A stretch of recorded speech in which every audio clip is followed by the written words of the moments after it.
Good morning and welcome to Culver Christian Church. If you're here and you are visiting, we want to welcome you and thank you for being here. As a matter of fact, I want to offer you an opportunity and invite you to meet me through those double doors over there. And if you come on over there after the service to meet me, I'll have a little gift to give to you. We have a gift bag that we like to give to our visitors.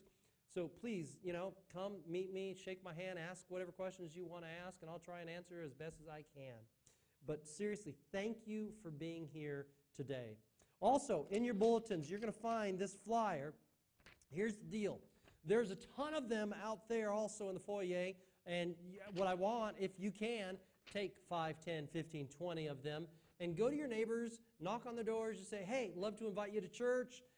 We're doing this for Easter, and see what happens. Invite your friends, invite your family, invite the neighbors. Just invite everybody so that we're just enjoying life here, learning about Jesus, right? All right, well, today we are completing our 5-week message series. Jesus said that, with the question mark. That's what we're completing today. What I want you to know is if you open up your bulletins, you'll find the sermon notes there. And at the very top of the sermon notes, I've actually placed the 4 thoughts, the 4 Jesus said that moments that we've dealt with already. Just take those home, look through them, remember them, and study them on your own. Now, this week, what we're going to be doing is we're going to be looking at Matthew chapter 15. If you want, you can go ahead and turn there. We're going to be there pretty much the whole day. Here's where we're going to be, actually. The words in red from our box of red, our treasure chest. Matthew chapter 16, verse 15. But, ... who do you say that I am? That's what we're going to be looking at today. Those words in red. I mean, Jesus said that. Yet, no, actually, my daughter made this quite clear to me this last week that, Dad, Jesus didn't say that. He asked that.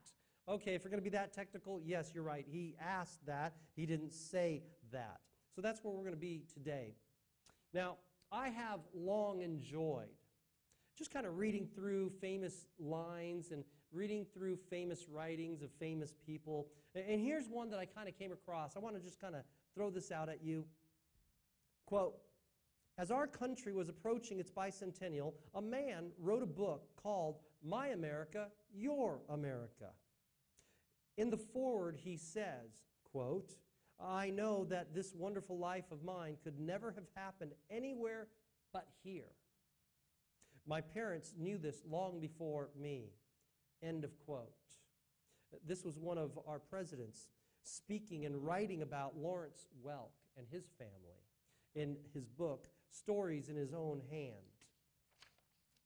Inspirational, right? I love inspirational writings. I love reading things that kind of move me, motivate me for positiveness, right? For being positive. And they're about my country, and I love my country. And I love my God, and when I read things that are motivating about Him, I love that. You know what I also love? I love when I read certain things from famous people, these thoughts that might even stretch me in my thinking, may help me move from where I am to a new place of understanding of who He is. I actually appreciate that stretching. Especially when I look back and I go, wow, the stretch didn't feel as bad as, where I'm at now. I realize how much better off I am. Some words actually lead me to change because of their actual impact they have on my life and how they stretch me. Now, these past few weeks, we've actually been looking at the words in red. And we've been looking at Jesus' statements. 4 of them so far, this 5th one that's coming up. And we've just even identified that one already, Matthew chapter 16, right? So if you're there, that's great, stay there. Jesus' words oftentimes, this is what I love about Him, they stretch us. They motivate us to being more like Him, Lord willing. I think that many of us in this community and beyond find themselves in similar situations we love. We just love a good quote, don't we? Ones that even stretch us and grow us. You know why? Precisely because they do grow us. We're even willing to withstand the stretch and endure whatever pain that might come with. So long as we can look back and go, wow, I've really grown. Because it's the growth that we're searching for. It's the growth that we're appreciative of. I want to ask a question. Just in your minds, think of the answer.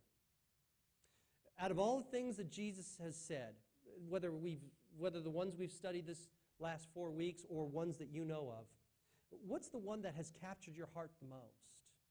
Consider that today. As we move on in our message, consider that today. Again, in your bulletins, if you haven't pulled them out, there is the sermon outline there.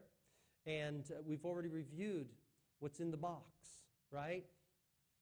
Matthew chapter 15, verse 16. Who do you say that I am? You know, in our lives, there's always that point where we come to this place where a decision needs to be made. It's a decision point. It's a place where you will need to make a choice. And here's the thing. Your choice will set you on one path or another. Don't know which one. You know, only you can determine which path that's going to be with your decision. And barring any reevaluation that you might actually make, which you can make into the future, and maybe even reassess where you're going and decide to go another path. But there's always those change points in your life. This is going to be one of those. One example of what I'm speaking about, this choice that sets you on a path. You know, years ago, well, not too long ago actually, my two boys, they were in high school. They're about 3.5 years apart. And my Augie, we just knew he was going to come and ask us because we just knew he would. It's what they do, right? And they came and asked us the question, Dad, Mom, when can we go out on a date? Yeah, exactly, right? Of course, so we kind of dialogued about that. And then as we continued, the real question really popped up, and we knew that was coming. Can I date a non-Christian? That was the big question, right? And for me, dating is something that really leads to marriage in the end. So I really have some issues on that dating thing anyway. But we dialogued about it, and here's what I told him, because we were at a church that's large, and I've seen this over and over and over again, that the person of faith starts dating somebody without faith. And usually the person without faith draws them out and away from their faith. Rarely did we ever see the opposite occurring. You know, missionary dating? Yeah, you rarely saw that actually occurring and working. So my question to my boys was, why would you want to start there? From that point. So we dialogued about that. The blessing for us, my wife and I, is that Augie and John, they both married good, strong Christian women in the church. And my John goes and marries himself another preacher's kid, probably so that they can both talk about their dads, right? Yeah, kind of like that. So that's a decision point. That's a good example of a decision point. This place where you come to in your life. And for my boys, it was in high school, where they asked the question, when can we date? It's a great example of decision point. But why are these words of Jesus, and really, as my daughter has pointed out, why is this question of Jesus so important? Well, precisely because it is a decision point. Jesus is asking a question that is requiring a response. It's a decision point. See, what we think about and eventually do with Jesus, well, that is the most important decision we can make. Depending on where we go, where we decide, we're going to go this way or we're going to go that way. One or the other. It's a decision point. And this question brings everyone who has heard his words and who has seen his deeds to that decision point. Those were the words from Jesus' mouth, right? Matthew chapter 15, 16, verse 15. There we go. Wow. And so that's what we're looking at. Jesus said that, right? Well, today what we're going to do is we're going to look at Matthew 16. That's where we're staying at.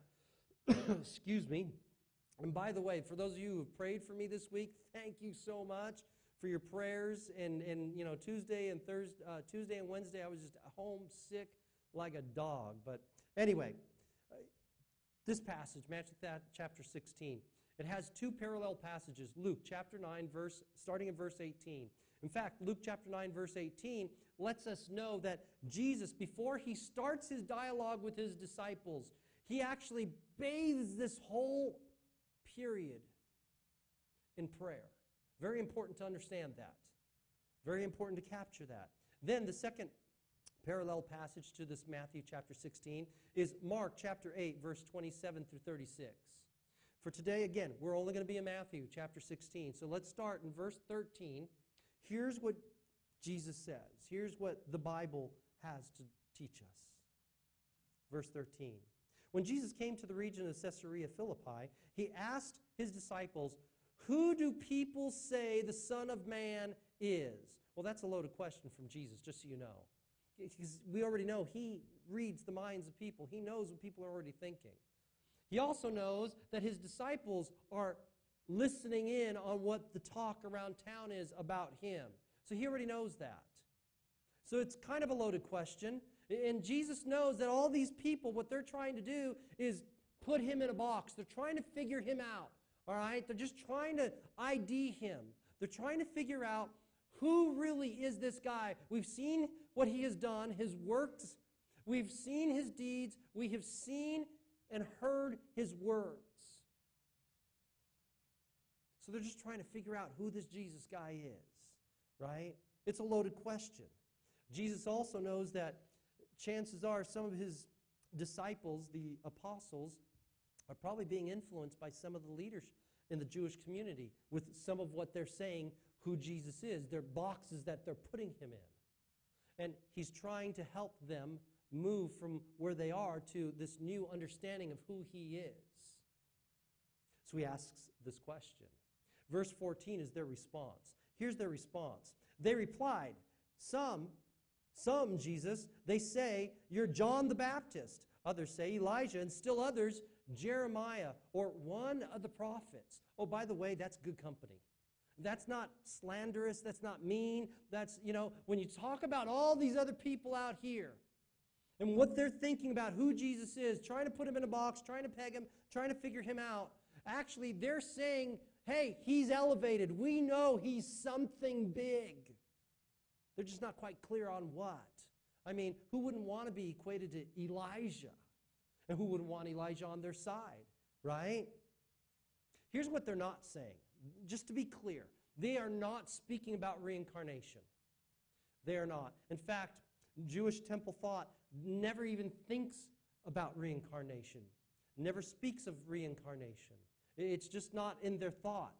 What they do think about, this is what they were thinking, is that those who have gone on before, these mighty men of God, come alongside of those others, like Jesus, and help him fulfill and complete the work that they had already begun. And that's what they're saying. Some say you're Elijah, he's helping you. Some say that it's some other prophet, or Jeremiah, or even John the Baptist. You know what's interesting? And Herod Antipas,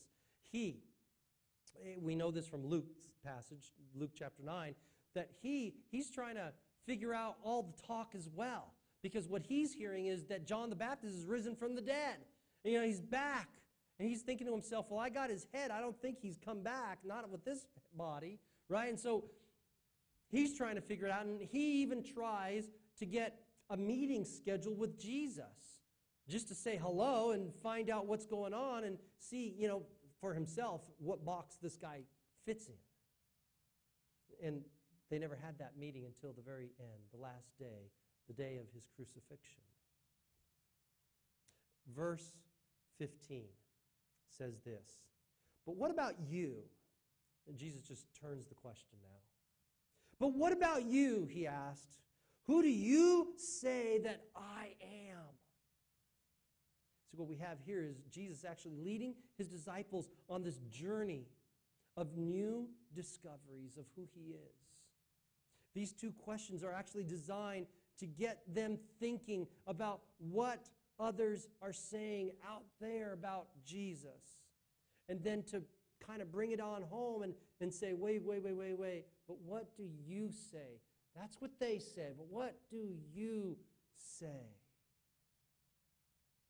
Really what he's doing is Jesus is gently nudging his disciples, moving them to consider a new Christology. What their Christology is even. But who do you say that I am? Jesus said that? Yes, Jesus said that. Let's pause here for a second and let's consider if that question were to be asked today. Let's pretend that Jesus is up here instead of me. Let's pretend that the apostles are out there, not you. And there he is, and he says, hey, what do people say about me? And what do you say about me? Who do you say that I am?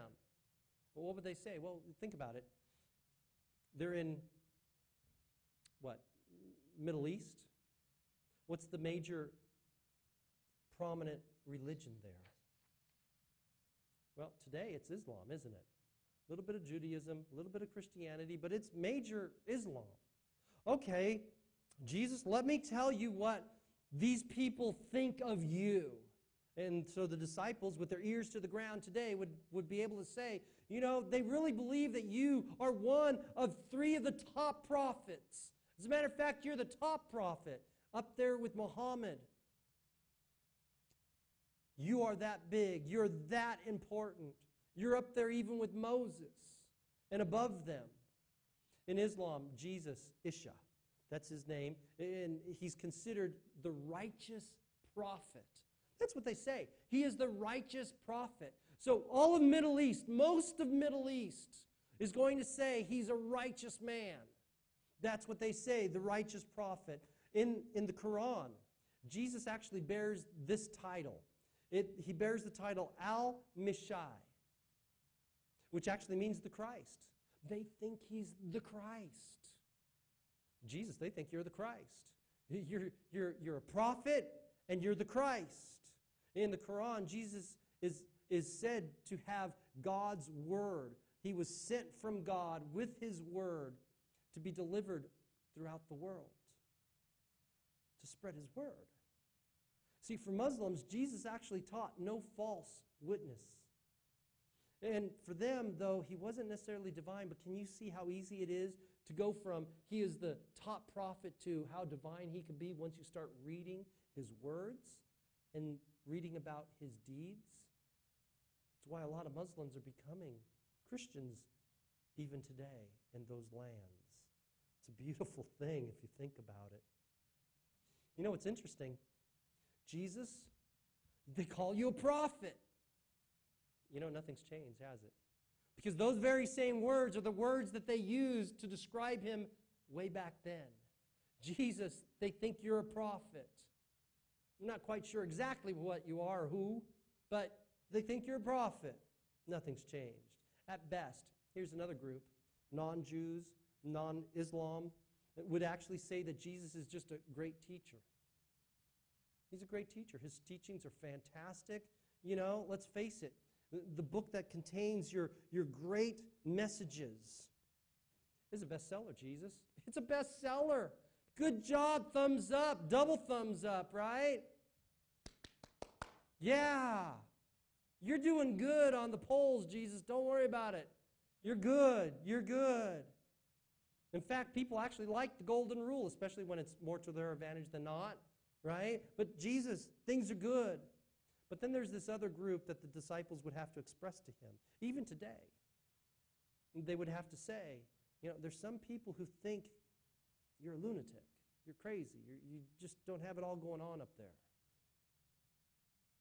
And even back then, there were those who said that of him.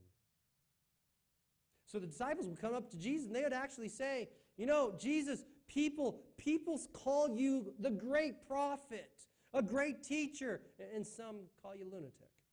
That's what they call you. There's the answer for the first question, Jesus, right?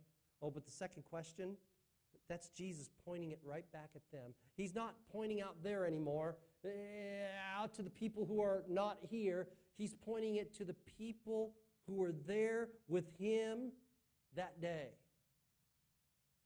Who do you say that I am? And then there's this other group. I call them those who are very much like Peter, right? The Peters of the world. In fact, the next verse lets us know exactly what Peter says about Jesus. Verse 16, let's read that.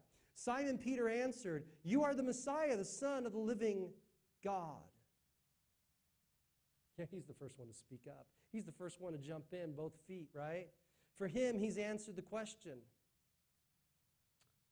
Now, for some of the disciples, the Jesus question, it was still up in the air. It was. They weren't quite sure. They weren't sure which box to put him in. Oh, but they had seen the miracles, and they had heard his words.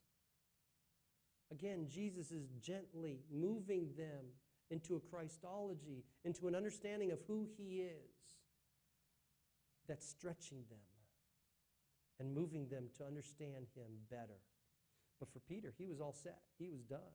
He was good. In fact, John chapter 6, verse 69, there's a story there in the book of John where Jesus is doing some things and says some things, and all of a sudden some of his disciples start to leave because they're like, okay, I think it's time for us to go.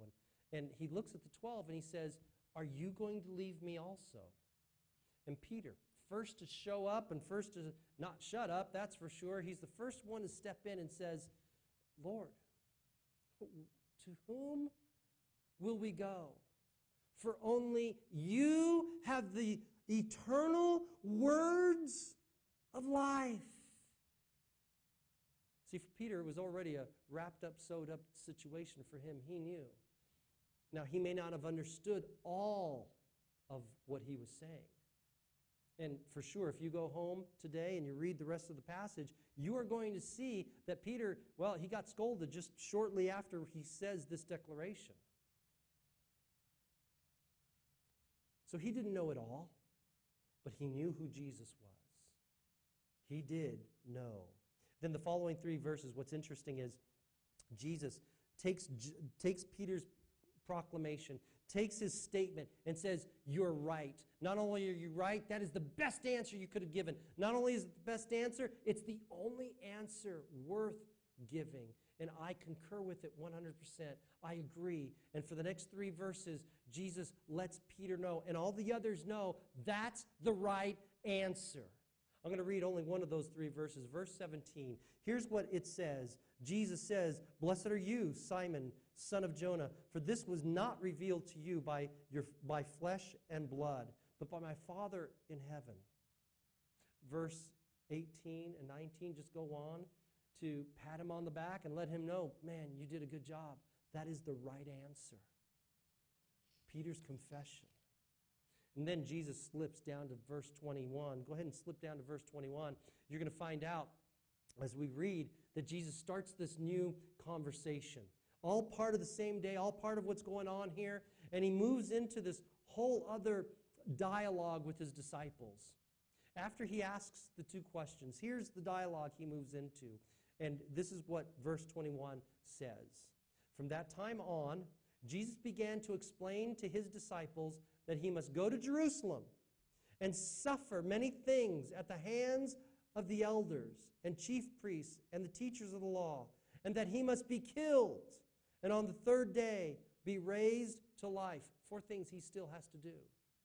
4 things. You know, it's interesting to me as I back off of this and look at it. Jesus moves them to this declaration of who he is, and then shows them God's plan.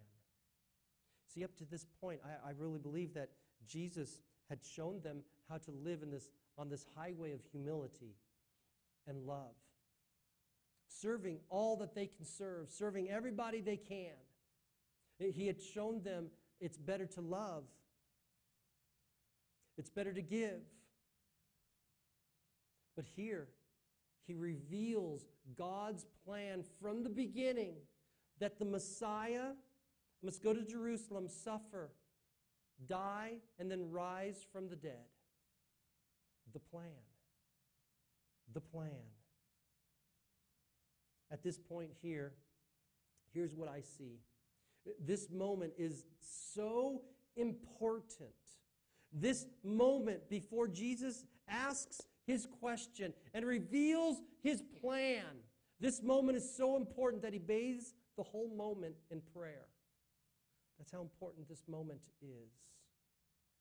For yourself or for anyone you find yourself witnessing to. How you answer this question. Matthew 16, verse 15. Who do you say that I am? How you answer this question, or how you express it to someone who's seeking to find out about Jesus, has far-reaching effects. Your words and your deeds, just like Jesus' words and his deeds as he proclaimed the gospel of his Father, all of that expressed is bathed in prayer, should be bathed in prayer, and never, ever treated lightly. Ever. The prayer that Jesus prays, Luke chapter 9, verse 18, it shows that Jesus did not take this moment lightly. He did not take this moment lightly at all. The passage shows how Jesus carefully, prayerfully helps his disciples analyze exactly who he is, who everybody thinks he is, but who they now know who he is. He is the Christ, the Son of the living God, verse 16, right? A similar verse, one where Jesus challenges his disciples yet once again, John chapter 14, verse 6. Jesus says, I am the way, the truth, and the life. No one comes to the Father but by me. Why? Why is that even true? Well, because he is the Christ, the Son of the living God. There's only one Christ. And he's it. He's the only way to heaven. See, Peter's declaration comes as Peter, in his mind, weighs out the work that he has seen Jesus do and the words he has heard Jesus say. He proclaims this proclamation. See, the idea of Jesus praying in Luke 9, verse 18, before he asks the question and reveals his plan, it points to how important the question is. And it should never be treated lightly. Jesus is the great example of how we should go and witness to our friends and our families. So how do you personally apply this? How do we do that? How do we take this information? How do we take what Jesus has to say here and apply it in our lives? Well, if you have never, ever claimed Jesus as Lord and Savior, then you're just trying to figure out who this Jesus is, aren't you? And you landed in the right place for today because now you know you're not alone. There are other people out there who believe that he is a great prophet, who believe he's a great teacher. And they're just trying to figure out who Jesus is, and they're trying to put him in a box so they can go, now I know. Now I know. You're not alone. Here's the deal. Hopefully you'll actually come back and continue to actually explore next Sunday with us who that Jesus is in your life, what he means to you, perhaps even in one of our Bible studies during this week, to see for yourself through what Jesus has to say and through what he has done. You can see for yourself. Well, but if you're a Christian already, you've already accepted Jesus, you've made the declaration, the Peter declaration, then how does this apply? Well, circles of influence. Circles of influence. That's how it applies. See, in your life, there are people who trust you. There are people who will let you in because, they know you. They feel comfortable around you. And they're willing to listen to you some. Circles of influence. circles of influence. You have them. And right here, I may actually lose some people. I know. But I'm going to ask you to just hang in there just for a little bit longer. Just a little bit longer. Let's walk down. What does this all mean? And what you do and what you say. That's what it means.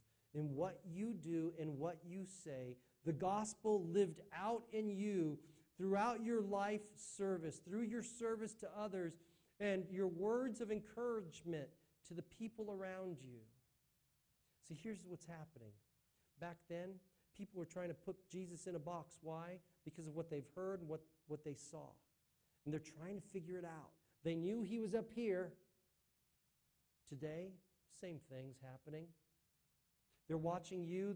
They're watching what you do. They're watching what you say.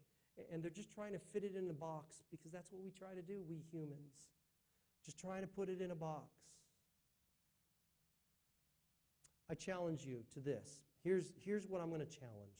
If you're here and you have not accepted Christ as Lord and Savior, no problems. I want you to take 4 weeks. 4 weeks. That's it. I want you to go and read Matthew, Mark, Luke, and John. Oh, look at that. 4 different Gospels, 4 weeks, 1 a week. Read them. All you have to do is read them and see what it is Jesus said. See what it is that he did. I have a feeling that at the end of that 4 weeks, you're going to find out that this question pops back up in your life. It kind of rises back up. Who do you say I am? And in 4 weeks, you might be ready to answer that question. That's my challenge to you. Matthew, Mark, Luke, and John. 1 book a week for 4 weeks. That's it. Simple stuff. Right? Simple stuff. Who do you say that I am is the question that will rise back up. I guarantee it. Now, for those of us who are already Christians, who are already confessed this Peter confession, then take these next 4 weeks, and this is what I'm going to ask you to do. Serve others. Oh, but I don't mean just serve. I mean sacrificially serve. Really sacrificially serve so that people go, wow, that's above and beyond. You didn't need to do that. You could turn around and say, I know I didn't need to do that, but Jesus did. And what Jesus did, I want to do. You can even work that kind of language into your vocabulary during the weeks, these next 4 weeks, as you serve other people. Perhaps you could even say, I love you like Jesus loves you. You might even be able to say, I serve because Jesus serves. See where that goes. You might be surprised, these spheres of influence, who might actually ask you about Jesus to explain him a little better? You may even get an opportunity to invite them to this great church that you go to. Wouldn't that be great? Just imagine the entire community of God moving in this direction. Just imagine every church, every people who say they believe in God begins to live like this and live in this direction. Through our sacrificial service, Jesus' name would be made known. Homes would be healed. The church would grow. The kingdom enlarged. And God would be glorified. That's your task. 4 weeks, that's it. Nothing more. Keep it easy. Let me pray. Great King, we come to you right now. Lord, as this message has been taught, I pray it sits on the hearts of those who would hear it. Lord, for the next 4 weeks, challenge us. Give us opportunity to say, yes, I will. I will read a book a week, or I will serve somebody in my sphere of influence. All for your glory, Lord. All so that we could be stretched. All so that we could let others see in our words and in our deeds how much we love you. Thank you, great King. In Jesus' name, amen.